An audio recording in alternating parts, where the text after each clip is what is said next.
All right, ladies and gentlemen.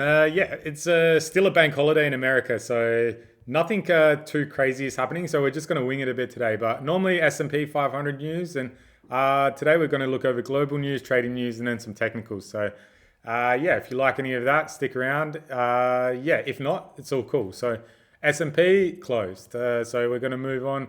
Overall, nothing too crazy in the news as well. Pretty slow day, to be honest. So we're just going to move on from that. A lot of Japanese news. I tried to decipher a bit for today's episode or whatever, but I couldn't really. It goes into a bit of jargon. So yeah, I looked at this. I couldn't really decipher a lot of it. So something to work on, I would say. So we'll go back to. Oh damn, where are we?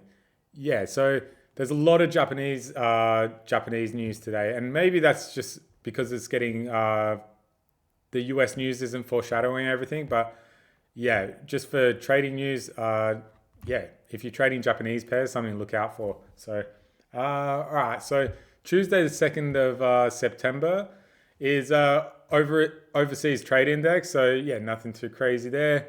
Monetary base, just reporting for the checking for inflation pretty much. So money supply, the way I would understand it would be like, it's kind of like M2 money supply, or yeah, that's where I think it would land. So AED current account, so difference in imported and exported prices for goods and services. So nothing too crazy.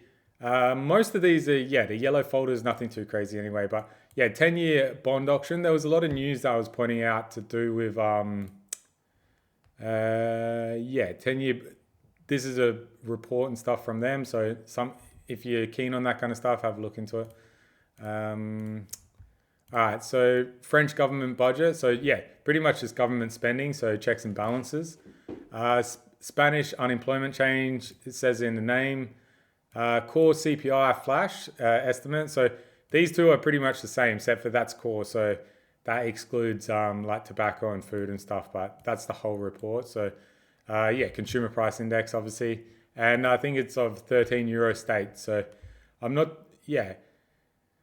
I don't know if that's, yeah, apart from London, I don't know how they choose. Like, obviously, London's out of the Euro now, but for years, but yeah, I'm not too sure how they choose the 13 Euro states and all that kind of stuff, or might have a look into that as well, something to look into. So, yeah, so CAD Manufacturing Purchasing Managers Index. So, we had a lot of PMIs yesterday, actually. So,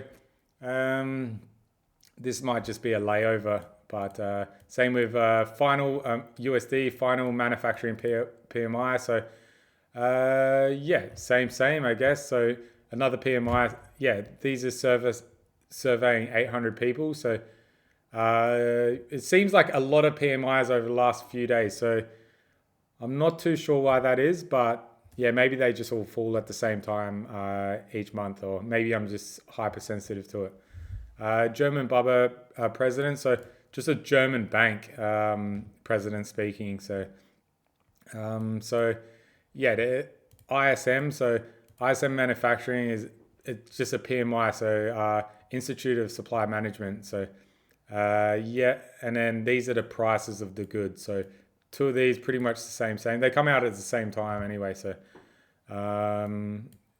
yeah, you could probably group them all into one if you're trading USD. So construction spending says in the name, and then this is one I've yeah, just never really seen before, but it's just economic. They're just asking people for a survey pretty much. So compiled data set, I guess. And then that's it for today. So overall, yeah, the USD news, obviously the red folders and these ones would be looking out for. But yeah, all right, let's move on to, yeah, Euro. Same. At least nothing in these videos are financial advice, by the way, guys. But yeah, at least it's getting to these points that I've been pointing out for the last couple of weeks. So, well, last week or so. So liquidity taken here, maybe up here. So starting to get a bit more excited, to be honest. So yeah, it's still a couple of days away from maybe trading or whatever. So when I can trade, I'll be showing these what I'll be doing and everything like that. So it'll be a bit more exciting. So anyway, Euro, yeah, nothing too crazy. And the bank holiday yesterday, a lot of these days would be a bit slower. So what you'd be waiting for would just maybe take a bit longer. So might be a bit boring for you.